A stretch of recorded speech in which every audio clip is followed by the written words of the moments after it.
My dad publicly shamed me as a worthless burden and kicked me out, treating me like a family ATM until I walked away at my lowest point, cut off all, and watched the same people who used me panic when their entire world started collapsing. I, 31, male, used to think family meant something. You know, loyalty, support, having each other's backs through thick and thin.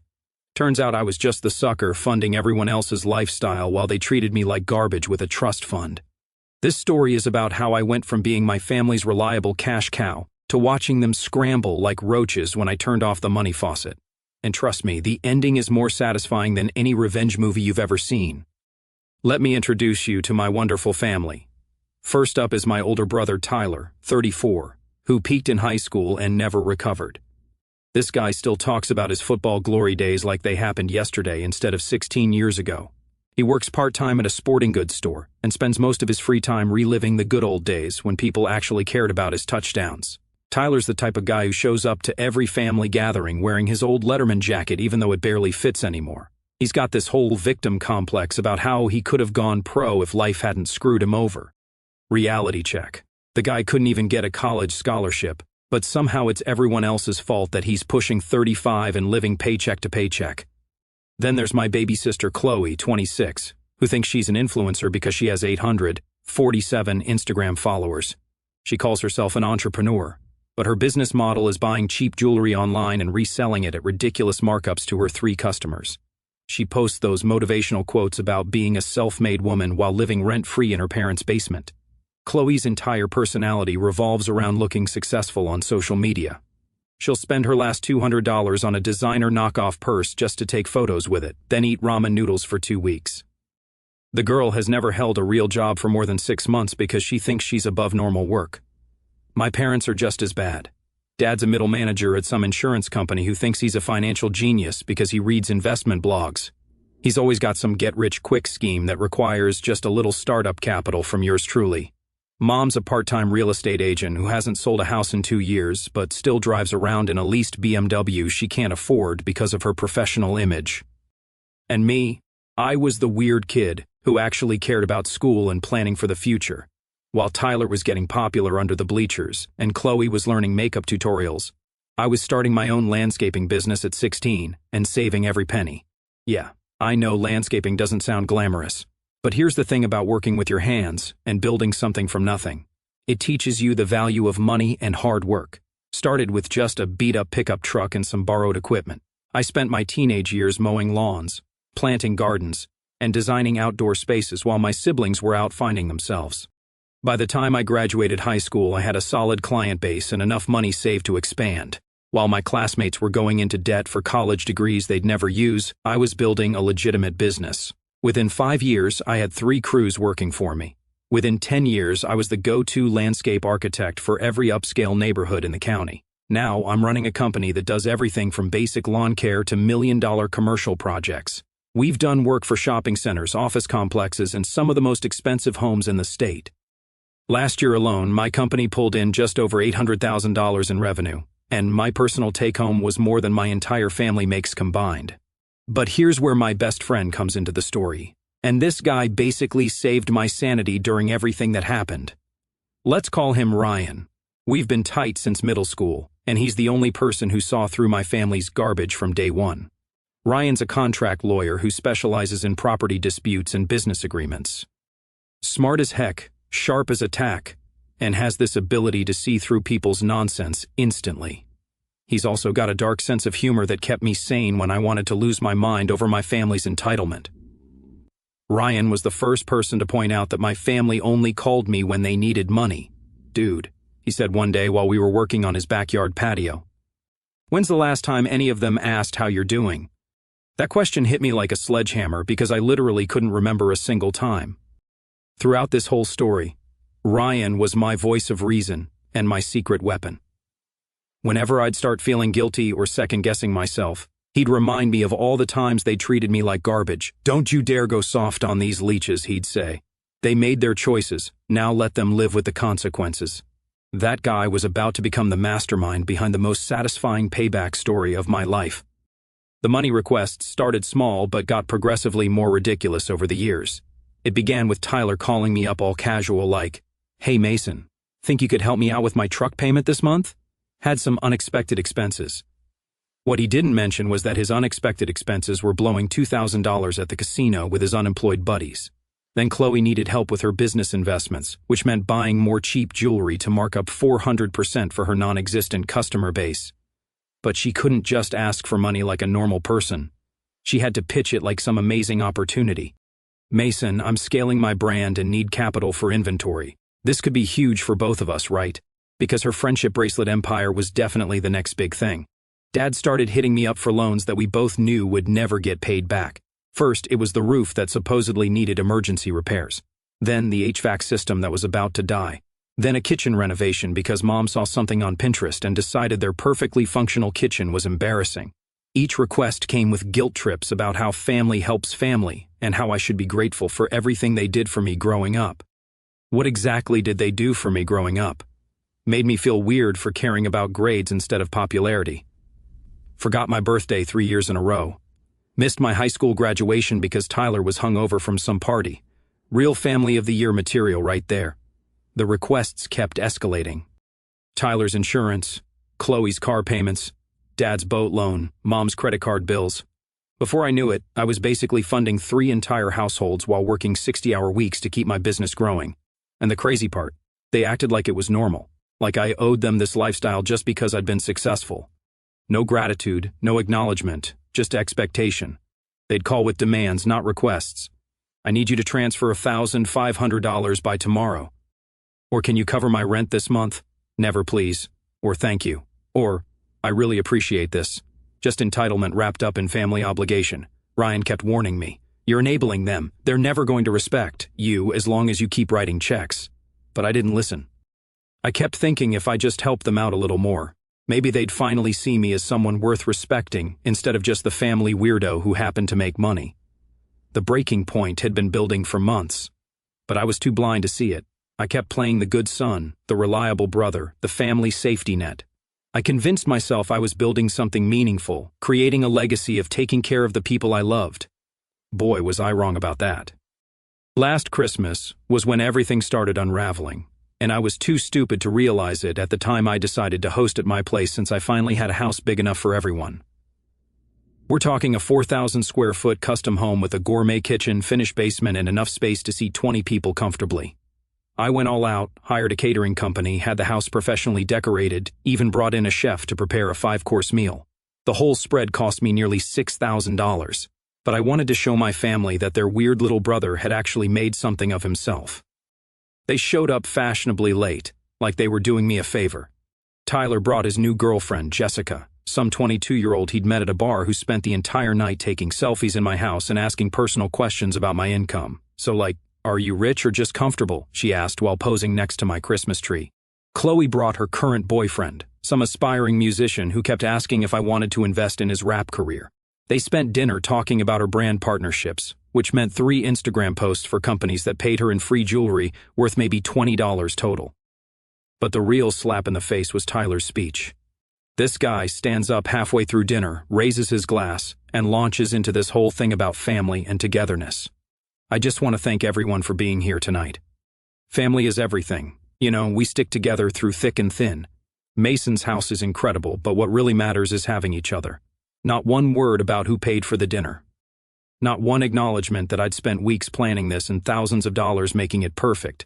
Just generic Hallmark card nonsense while they stuffed their faces with prime rib I'd bought. Ryan was there, the only non-family member I'd invited, and I could see him getting more irritated by the minute. After everyone left, he looked at me and said, "They just spent 4 hours in your house treating you like hired help. When are you going to wake up?" That night, something started shifting in my brain. The fog was lifting, and I was beginning to see what Ryan had been trying to tell me for years. My family didn't love me. They loved what I could do for them. There's a difference, and it's a big one. 3 months later, everything exploded in the most spectacular way possible. It was a Tuesday night in March, around 9 p.m. I had just finished a site visit for a major commercial project, a shopping center that was going to net me about $200,000 over 6 months. I was feeling good, thinking about grabbing some takeout and catching up on paperwork. Then my phone rang. Dad's name on the screen. Dad doesn't call unless someone's dead or he needs money. So, I picked up expecting bad news. "Mason, we need to have a serious conversation. This attitude of yours needs to stop right now." I'm confused as heck. "What attitude? What are you talking about?" "Don't play dumb with me. Your mother's been upset for weeks because of how you've been treating everyone. Tyler told me about the conversation you had with him, how you made him feel like garbage for asking for help."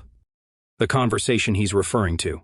Tyler had called me the week before asking for another $3,000 because he'd blown his paycheck on some new truck accessories and couldn't make rent. I told him I'd pay his rent one more time, but he needed to start budgeting like an adult. Apparently, suggesting my 34-year-old brother should manage his money was being judgmental. "All you do is wave money around to feel superior," Dad continues, his voice getting sharper. "But you've never actually contributed anything meaningful to this family. You think because you cut grass for rich people that makes you better than us? If you had any self-respect, you'd stop acting like we owe you gratitude and just disappear." The line goes quiet. I'm standing in my kitchen, looking at a family photo from Christmas, and something inside me breaks. Not angry breaks, but clarity breaks. Like when you've been staring at one of those optical illusion pictures and suddenly the hidden image pops out clear as day. "You know what, Dad? You're absolutely right. I should disappear." And I hung up on him. I immediately called Ryan. "It's happening, the nuclear option. We're really doing this." "About time," he said. "I'll start drafting paperwork. This is going to be more satisfying than watching your favorite team win the championship." I spent the next 2 hours making phone calls. My bank, my accountant, my business manager, every automatic payment, every standing loan, every financial connection to my family terminated immediately. The ATM was officially out of order. Then I did something I'd been dreaming about for months. I booked a one-way ticket to New Zealand, left 3 days later without telling anyone where I was going. Ryan was my only contact back home, and he promised to keep me updated on the chaos. "I'll document everything," he said. "This is going to be the greatest meltdown in family history." New Zealand was exactly what I needed. No guilt trips, no emergency calls, no entitled relatives treating me like their personal bank. Just mountains, clear water, and the kind of peace that comes from being literally on the other side of the planet from your problems. I rented a cabin in Queenstown for 6 weeks. Spent my days hiking, fishing, and learning to paraglide. For the first time in years, I woke up each morning without immediately checking my phone for crisis messages from family members. Ryan was sending me daily updates, and each one was more entertaining than the last. Week 1, complete radio silence. Nobody even noticed I was gone because they were all too self-absorbed to pay attention.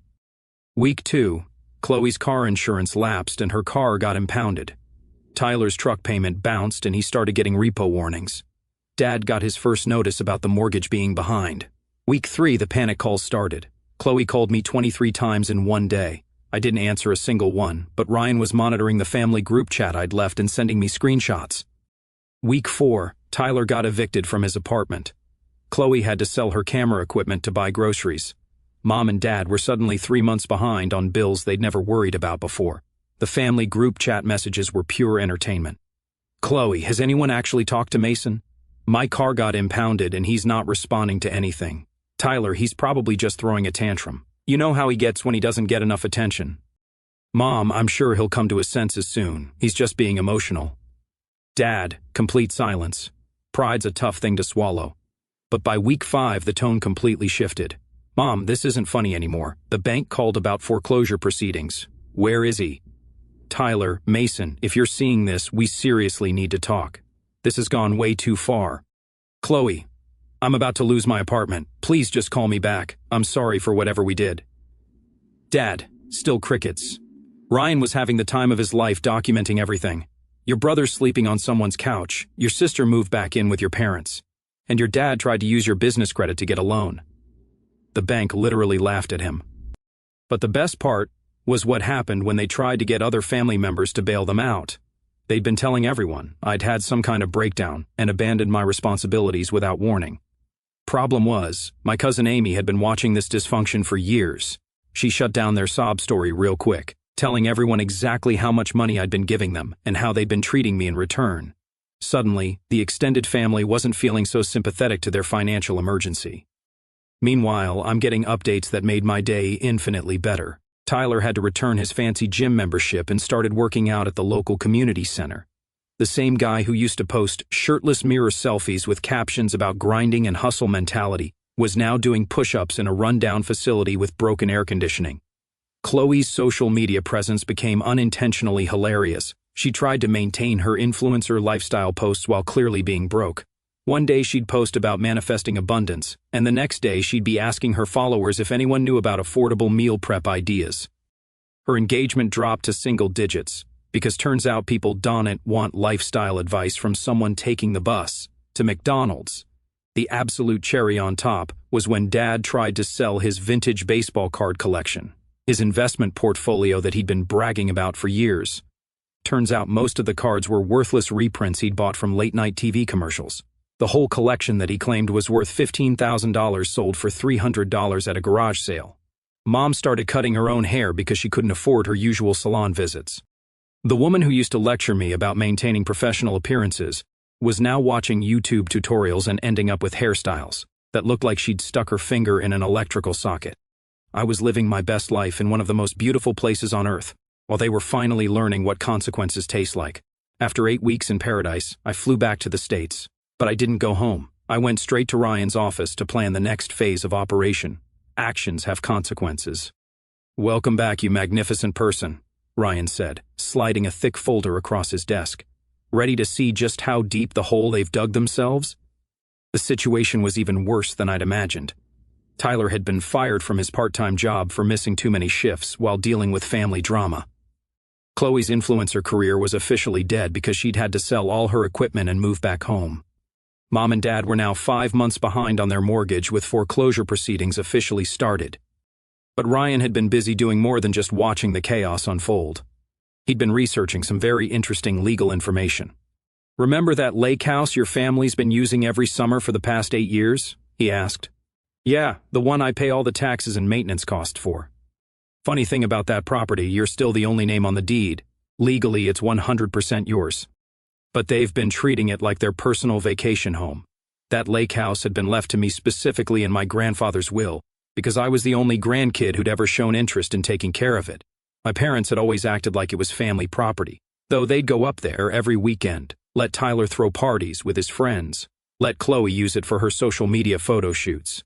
I remember one particular weekend when I'd driven up to do some maintenance work, fixing the dock, cleaning gutters, normal property owner stuff. I found evidence of one of Tyler's parties from the night before. Empty cans everywhere, cigarette butts floating in the hot tub, and someone had actually carved their initials into my grandfather's handmade dining table. When I confronted Tyler about it, he just shrugged and said, "Relax. It's not like you live here full time."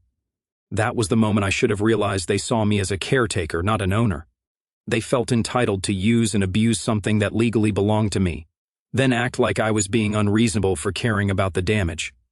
"Time for some new management policies," Ryan said with that strategic grin I'd learned to appreciate. We drove up to the lake house that weekend. I had the locks changed, installed a security system, and put up proper private property, no trespassing signs. Then Ryan helped me list it as a premium vacation rental, prime lakefront location with a dock and hot tub. That property was going to bring in $4,500 a week during peak season. But that was just the warm-up act.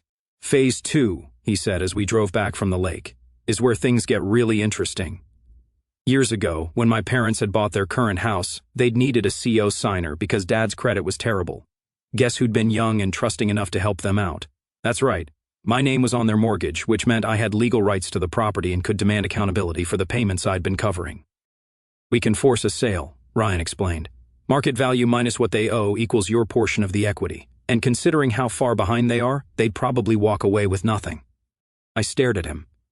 "You're saying I can legally take their house?" "I'm saying you can legally protect an investment you've been subsidizing for years without getting any recognition or appreciation." The plan was beautiful in its simplicity. Force the sale of the house, collect my share of the equity, and let them figure out their own housing situation. After years of treating me like their personal funding source, they finally understand what financial uncertainty actually feels like. But Ryan wasn't done yet. "What if I told you there was a way to make this educational experience even more impactful?" While we're talking strategy, I should mention that Ryan had been quietly building a case file that would make any prosecutor jealous. He'd helped me scan and organize every bank statement, every text message asking for money, every casual loan that never got paid back. We had documentation going back 6 years, showing a clear pattern of financial dependence and entitlement. The most damning evidence was a group text thread from 2 years ago that I'd screenshotted but never really thought about. Tyler had written, "Mason's such a pushover. Watch this," followed by him asking me for $1,200 for emergency car repairs. An hour later, he posted in the same thread, "Told you guys it would work. Easiest money ever." Then Chloe responded with laughing emojis and "Teach me your ways, master."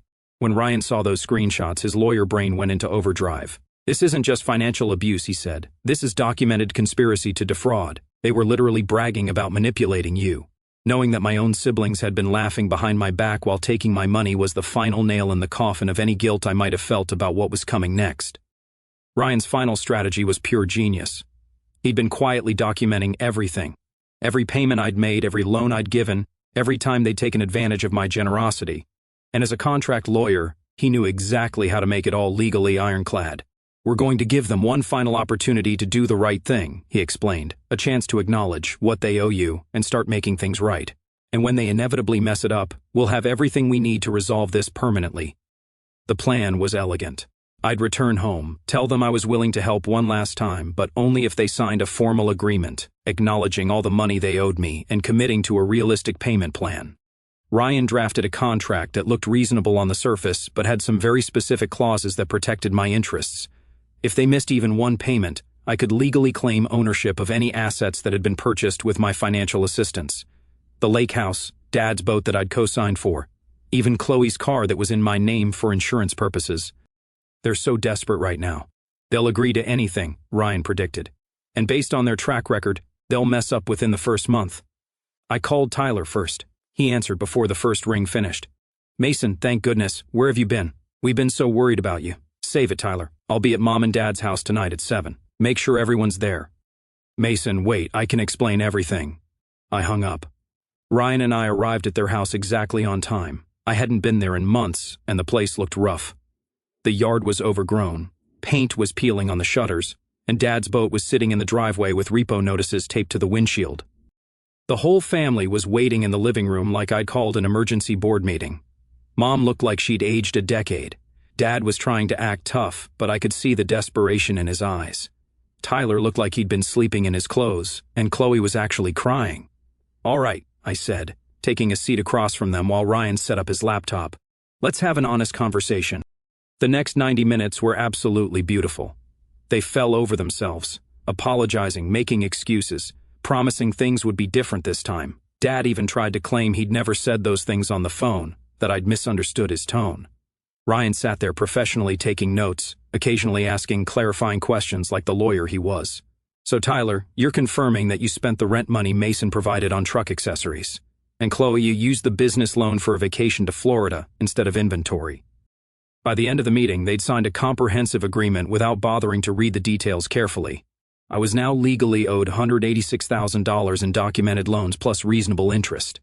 They had 12 months to pay it back in monthly installments of $8,000. Or I could claim specified collateral assets. "Thank you so much for giving us another chance," Mom said, actually hugging me for the first time in years. "We know we made mistakes, but family is family, right?" "Absolutely," I replied. "Family is family." Ryan and I left and he was grinning like someone who just won the lottery. 12 months, he said. "I'll bet you dinner at the best restaurant in town that they missed the first payment." He was wrong. They missed it by 2 weeks. The missed payment notification went out on a Wednesday. By Friday, I legally owned the lake house, Dad's boat, and Chloe's car. Ryan had all the paperwork filed so quickly their heads were spinning. The timing couldn't have been more perfect. It was Memorial Day weekend, prime lake season, and I already had the house booked solid through Labor Day at premium rates. The previous weekend, Tyler had been planning to take his buddies up there for their annual guys trip. Instead, they got to spend the holiday weekend in his cramped apartment, listening to him explain why they couldn't use the family lake house anymore. But that wasn't the end of it. The lake house was generating serious income as a vacation rental, $4,500 per week during peak season, and it was booked solid through the summer. Dad's boat was worth $28,000 and sold at auction within a week. Chloe's car went to a dealer and brought in another $15,000. I was actually making money off their inability to keep their word. The boat sale was particularly satisfying because Dad had spent years bragging about it to anyone who would listen. Custom bass boat, top-of-the-line fish finder, tournament quality, he'd say. What he didn't mention was that I'd co-signed the loan and been making half the payments for 3 years. When it sold, the buyer was a professional fisherman who actually appreciated the equipment instead of just using it to look important at the marina. Then came the phone calls, and they were more satisfying than I'd ever imagined. Tyler called first. "Mason, come on, man, this is crazy. It was just one payment. We can get you the money next week, I swear." "No, Tyler, you can't. You've been unemployed for 3 months and your credit cards are maxed out. You have no way to get $8,000. Chloe was next. "You can't take my car. How am I supposed to get to work? Public transportation like millions of responsible adults do every day." Dad finally broke his silence. "This is theft. You can't steal our property. Read the contract you signed, old man." Ryan made sure every clause was completely legal. But the absolute crown jewel was when Mom called, completely breaking down. "Mason, please. We're your family. How can you do this to the people who raised you? We loved you. We supported you. We gave you everything you needed to succeed. You gave me nothing," I said calmly. "But I gave you everything. My money, my time, my respect, and you threw it all away because you thought I was weak and would never stand up for myself. We're going to lose the house," she sobbed. "Your own parents are going to be homeless because of you. You should have thought about that before you told me I was worthless and should disappear." The foreclosure proceedings moved forward exactly as scheduled. They had to sell everything: furniture, electronics, Mom's jewelry, Dad's tools. Everything went to pay off debts they'd accumulated while living beyond their means on my subsidies. They ended up renting a cramped 2-bedroom apartment in a rough part of town. Tyler had to move in with them because he couldn't afford his own place. 3 grown adults sharing one small space, no savings, no backup plan, no family ATM to bail them out when things got tough. The apartment was in a complex where the parking lot had more potholes than pavement, and the neighbors played music until 3 a.m. on school nights. Mom, who used to complain when her country club had the wrong type of people at the pool, was now living next to a guy who worked on motorcycles in his living room. Tyler went from having his own space and privacy to sleeping on a pull-out couch in the living room. The same guy who used to bring different girls home every weekend was now having to coordinate with his parents about when he could have company. His dating life essentially died overnight because turns out women aren't impressed when you have to ask your mom if it's okay to have someone over. Chloe tried to restart her business, but without transportation or money for inventory, she ended up taking a job at a call center. Her Instagram following dropped to under 200 when people realized she was broke and living at home. The self-made entrepreneur image kind of falls apart when you're taking the bus to your cubicle job. The call center job was perfect irony. After years of thinking she was above normal work, she was now in a windowless office building, wearing a headset and dealing with angry customers 8 hours a day. Her co-workers were mostly college students and retirees, people who were working there as a stepping stone or supplement, not as a career crash landing. Tyler eventually found work at a warehouse loading trucks for $12 an hour. The same guy who used to brag about his high school football career was now wearing a uniform with someone else's name on it, taking orders from supervisors younger than him. Dad had to take early retirement because the stress of losing everything was affecting his health. Turns out getting foreclosed and having your credit destroyed makes it hard to maintain that financial expert image he'd cultivated. And me, I used the money from their assets to expand my business, bought new equipment, hired more crews, and landed the biggest commercial contract in my company's history. Also put a down payment on a vacation home in Colorado, bought it outright, no CO signers needed. Ryan and I celebrated the successful conclusion of our legal strategy by taking a fishing trip to Alaska. First-class flights, luxury lodge, guides who knew all the best spots. We spent a week catching salmon and laughing about how perfectly everything had worked out. "You know what the best part is?" Ryan said as we were flying home. "They did this to themselves. You gave them every opportunity to treat you with respect and gratitude, and they chose to be entitled and ungrateful instead." 6 months after everything was finalized, I got a text from Chloe. Just 2 sentences. "I understand now what we put you through. I know you'll probably never forgive us, but I'm truly sorry." I read it twice, screenshotted it to send to Ryan, and then deleted it without responding.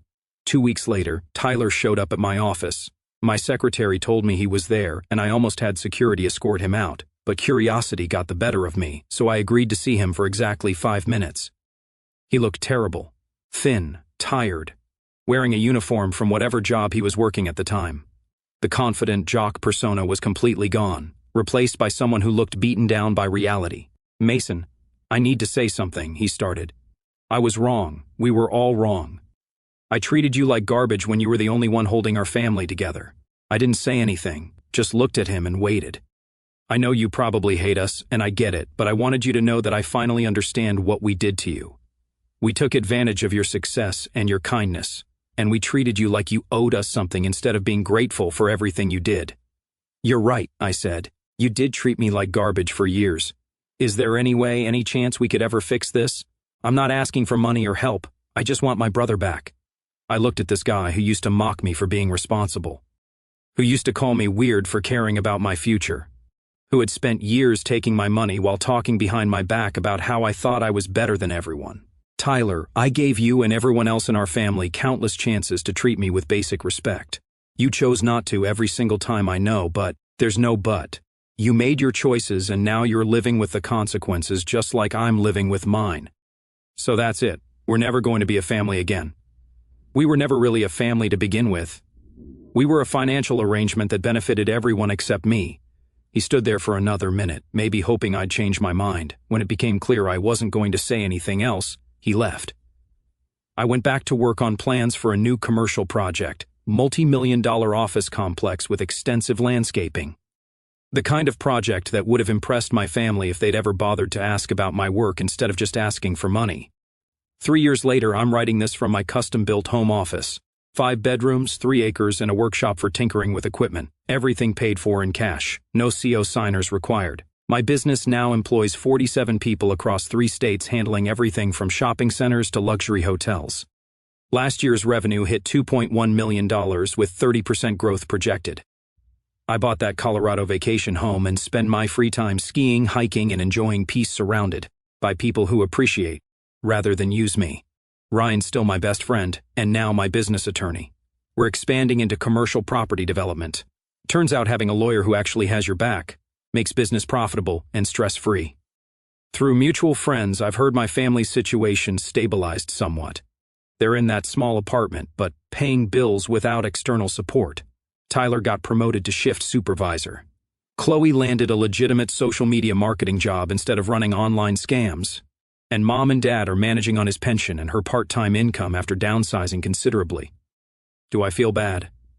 Not even a little bit. I gave them years of financial support and genuine care. They responded by treating me like their personal ATM, calling me worthless when I questioned the arrangement. Every decision I made was legal, documented, and justified. I didn't steal anything. I collected acknowledged debts and protected good faith investments. They signed contracts they should have read, and learned actions have consequences. Last month, I got engaged to an amazing woman who runs her own graphic design business. She's successful, independent, and has never asked me for money. We're planning a small Colorado wedding this fall with guests who actually care about us as individuals. My family wasn't invited, obviously. I've learned family isn't defined by genetics. It's defined by mutual respect, genuine care, and reciprocal support. To anyone in similar situations, stop setting yourself on fire to keep ungrateful people warm. You don't owe anyone a lifestyle they can't afford just because you share DNA. Set boundaries, protect your resources, demand respect. If people can't meet those basic requirements, let them figure out their own problems. Life gets infinitely better when you stop being everyone else's safety net and start being your own priority.